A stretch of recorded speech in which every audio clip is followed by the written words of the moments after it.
কথায় আছে প্রেম মানে না কোনো বাধা। আর কবি সুনীল গঙ্গোপাধ্যায় ভালোবাসার জন্য বিশ্ব সংসার তন্ন তন্ন করে খুঁজেছিলেন 108টা নীলপদ্ম। তাই তো 4500 কিলোমিটার দূরত্ব পাড়ি দিয়ে বাংলাদেশি তরুণীর প্রেমের টানে তুরস্কের যুবক ছুটে এলেন বদ্বীপে।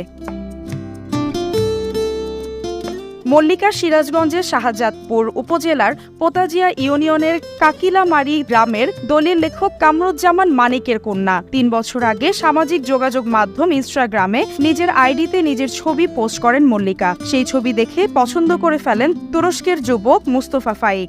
এরপর থেকে শুরু হয় ভাবের আদান প্রদান, তারপর শুরু হয় প্রেম। দীর্ঘদিনের প্রেমের পরিণতি দিতে 4500 কিলোমিটার পথ পাড়ি দিয়ে গত রবিবার বাংলাদেশে আসেন তুরস্কের যুবক মুস্তফা ফাইক। অবশেষে দুই পরিবারের সম্মতিতে মুস্তফা এবং মল্লিকা বিবাহ বন্ধনে আবদ্ধ হন সোমবার রাতে। ভিসা প্রসেসিং শেষে তুরস্কে পাড়ি দেবেন বলেও জানান এই দম্পতি। মুস্তফা ফাইকের সাথে কথা হলে তিনি জানান বাংলাদেশে এসেছেন প্রেমের টানেই এবং পরিবারের সম্মতিতেই বিয়ে করেছেন মল্লিকাকে। তাকে বিয়ে করতে পেরে তিনি আনন্দিত ও উৎফুল্ল। সেই সাথে বাংলাদেশের মানুষ ও প্রকৃতি অনেক সুন্দর বলে জানান এই যুবক। এদিকে মল্লিকা 3 বছরের সম্পর্ক বিয়েতে পরিণতি পাওয়ায় খুশিতে আত্মহারা। ভিসা প্রসেসিং শেষ হলেই পাড়ি জমাবেন তুরস্কে। 2 yılında Mollika ile Instagram'dan tanıştık. O zaman normal konuşuyorduk.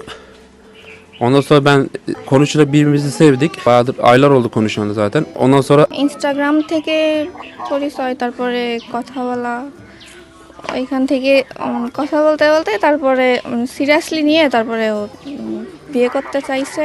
তো আমি বলছিলাম যদি দেশে আসে তাইলে বিয়ে করবো। তো এই চাকরির জন্য তখন আসতে পারে নাই, এখন সময় হয়েছে। প্রথম দিন থেকেই জানে। আগে একবার ভিসা অ্যাপ্লাই করা হয়েছিল কিন্তু ওটা রিজেক্ট করে দিছে, এই জন্য আসছে।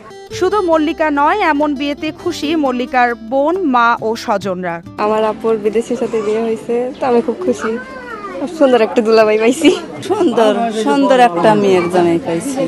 মল্লিকা আমার হচ্ছে ভাতিজি। তো এরা দুজন দুজনকে ভালোবাসে, ভালোবাসার টানে এখানে আসছে। তো আমাদের এখানে আত্মীয় স্বজন যারা ছিল, অভিভাবক, এদেরকে নিয়ে একটা বিয়ে শাদির আয়োজন ছিল। তো এখন বিয়ে শাদী কমপ্লিট হয়েছে, এরা স্বামী স্ত্রী। অপরদিকে এলাকাবাসী এই খবর পেয়ে দলে দলে ভিড় জমাচ্ছে মল্লিকার বাড়িতে। এলাকার সকলেই বিদেশি জামাই পেয়ে খুশিতে আত্মহারা হয়ে উঠেছে। আনন্দ যেন শুধু মানুষের মনেই নয়, আনন্দের জোয়ার বইছে আকাশে বাতাসে। এসিটিভি ডিজিটাল।